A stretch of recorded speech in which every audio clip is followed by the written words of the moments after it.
Hello বন্ধুরা, তোমাদের সবাইকে স্বাগত জানিয়ে আজকে একটা ছোট্ট মিনি ব্লগ শেয়ার করলাম। দেখো, আমি আর বৌদি যাচ্ছিলাম আজকে রথ দেখতে, কারণ আমাদের এখানে আজকে রথ আসা ছিল রাস্তায়। তোমরা সবাই জানো আজকে রথযাত্রা। তো আমি, রুমিদি, আমরা সবাই যাচ্ছি। আর আজকে রথযাত্রা, আকাশে মেঘ দেখো, সারা আকাশ মেঘলা, কিন্তু এক ফোঁটা বৃষ্টি হয়নি, খুবই গরম।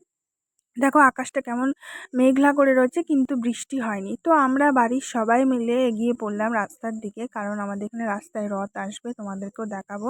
তো দেখো আমরা বাড়ির সবাই দল মেতে যাচ্ছি আর রাস্তার দিকে আসবে। আমরা আমরা গেছিলাম সবাই মিলে। দেখো, তো আমাদের পাড়ার অনেকেই গেছিলো রথ দেখতে, কারণ আমরা বছরের এই একটা দিনই সবাই ওয়েট করে থাকি।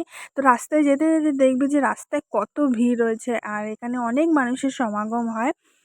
সকালবেলা এখানে মঠে পুজো হয়, সেখান থেকে জগন্নাথ দেব প্রভু মাসির বাড়ি যায়। তো এখানে মাসির বাড়ি যাওয়ার পথে একটু রাস্তা দিয়ে ঘুরে ঘুরে যায়, তো সেটাই তোমাদের সাথে আজকে শেয়ার করছি। দেখো এখানে আমরা দাঁড়িয়ে আছি যে রথ কখন আসবে। দেখো আমরা শুধু না, রাস্তায় কিন্তু প্রচুর লোক প্রভু জগন্নাথকে দেখার জন্য এখানে অপেক্ষা করছে। আমাদের বাড়ির সবাইও আছে, আমাদের পাড়ার সবাইও আছে, আর পাড়া ছাড়াও এখানে অনেক লোকজন আছে, অনেক দূর দূর থেকে পুলিশ প্রশাসনও থাকে এখানে, কারণ অনেক লোক হয় তো তাদেরকে তো মানে একটা রক্ষা করতে হবে। কারণ জানোই তো যে লোকজন বেশি হলে তো এখানে একটু মানে ঝামেলাও হতে পারে, ওই জন্য পুলিশ প্রশাসনও থাকে এখানে। তো এখানে যেখানে রথ হয় সেখানকার লোকেরা সবাই মিলে ভীষণ আনন্দ করে। আর রথের যে প্রভুরা রয়েছে, মানে মঠের যে প্রভুরা, তারা ওখান থেকে প্রসাদ বিতরণ করে সাধারণ মানুষের মধ্যে।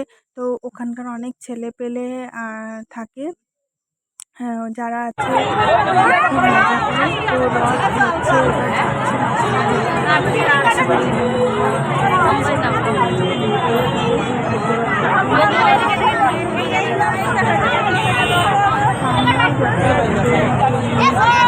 রথ দেখে রথ যাওয়ার পরে দেখো রাস্তায় কত লাইন পড়ে রয়েছে, গাড়ি দাঁড়িয়ে রয়েছে এখানে, কারণ রথ যাওয়ার পরে প্রচণ্ড ভিড় হয়।